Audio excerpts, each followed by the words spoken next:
teachers, and my dear students.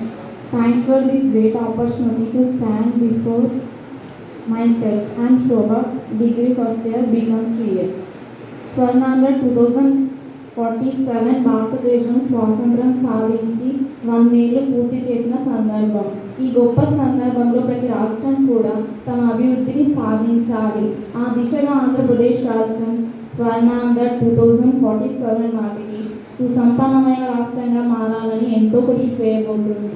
Swarnandhra 2047 Andhra Pradesh రాష్ట్రం సాంకేతికత, పారిశ్రామికరణ, విద్య, ఆరోగ్య, రవాణా వంటి రంగాలను ముందడుగు వేయాలని సూచిస్తుంది. అభివృద్ధి లక్ష్యాలు.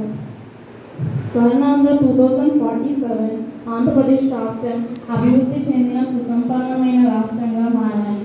అందుకోసం కొన్ని ముఖ్యమైన అంశాలు ఉన్నాయి.